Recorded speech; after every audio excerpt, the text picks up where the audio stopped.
Hi, this is Maya with Rico. This video is about Relativity's structured analytics sets for name normalization and language identification.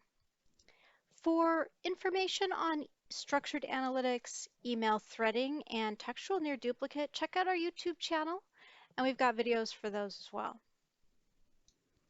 So structured analytics is going to take a look at your structured information, your email to, email from, the language in your documents, the actual text that you have in your records, and it's going to process it and give you more information about it. You can work with your case admin to set up name normalization or language identification. And to do that, you're going to need to tell them which documents you want to have that process run across, and you can give them a saved search of those records. We'll start with language identification. This is going to crawl through the text of your records, and it's going to tell you what language Relativity thinks your documents are made with, are written with. When this process is run, it's going to spit out a couple of reports and fields. The first place that you can look for information is the Structured Analytics Language Identification Summary. Here's the report. Across our custodian's documents, it looks like we have 95% English and a few other subsets. And this is just a basic report, high level, of what you have in your document set. One set that's going to be useful to identify is the unable to identify language. You might need to take a look at that set, maybe do a random sample to see what's there. So I've navigated us back to our documents, and I've selected the subset of records that we ran name language identification over. And here we have a few extra fields that are populated for us. Here we have docs languages, which specific language, the percentage of that language, and whether which language is the primary language. So a good workflow for using these fields is to, for instance, group and batch your documents by language. You can also use it to just analyze to see what's there and determine if you need to have anything translated as well. Here's an example of the dashboard that I created with these fields. We have our primary language fields showing up in a couple of different formats, and we can interact with these just like with our other widgets. And this can help us identify specific subsets that we might need to do a random sample to look at and determine if we need to take further steps for the specific subsets. Now here I've navigated us over to our saved searches.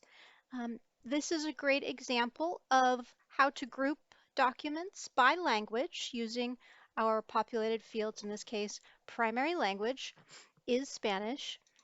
This is a text field that you can populate the value that's created in your primary language field.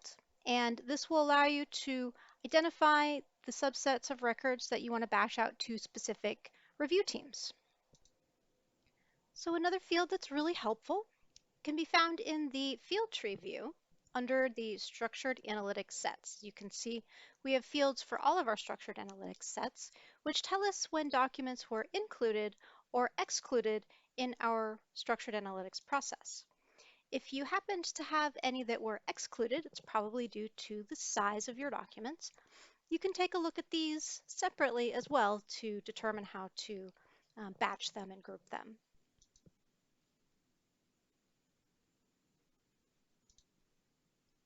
So now I'm going to move to name normalization.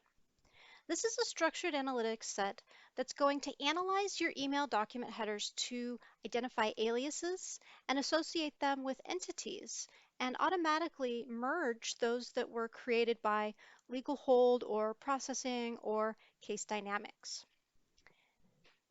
So if you'll notice here, as an example, we have a custodian field.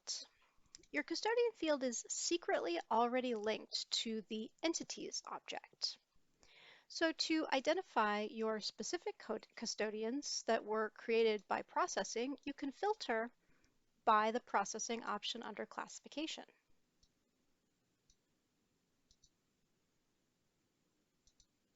This will minimize your list to just the custodians you're looking for this data set.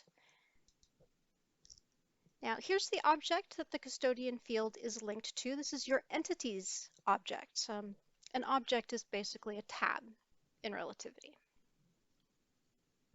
So when name normalization is run, it will take the entities and it will try to associate all of the aliases for each entity. And anytime it's looking for an entity that doesn't exist, it'll make new ones for you as well. So in this case, you'd have your entities will be your custodians. It could be if name normalization couldn't find one to associate with, it could be a distribution list. And aliases are going to be name variations, as you can see here, email addresses or names and email addresses. Expand that there so we can see the name and the email address. So even just looking at this field, looks like Susan maybe got married and has two names at a certain point, or got divorced and reverted to one name. But it definitely can help you sort of broaden your understanding of a custodian, of an entity, by looking at the aliases that name normalization is helping you to identify. So when you run name normalization, you're going to get a bunch of new fields. And here's what they look like. So here we have our normal email to field, and we have our entity to and alias to. And you can see how the name normalization helps sort of unify the email to field to give you a very clean interface for filtering on the specific custodians or entities that you're looking for.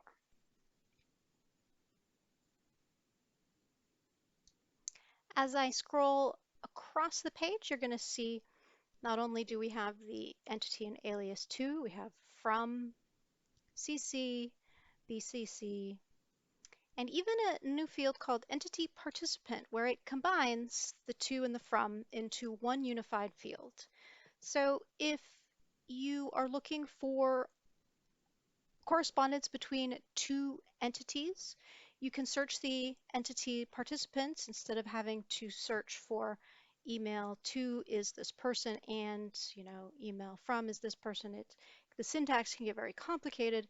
This very much streamlines your workflow for dealing with email senders and recipients. Now the last thing I'm going to show you is our dashboard that I created with the Communications Analysis widget.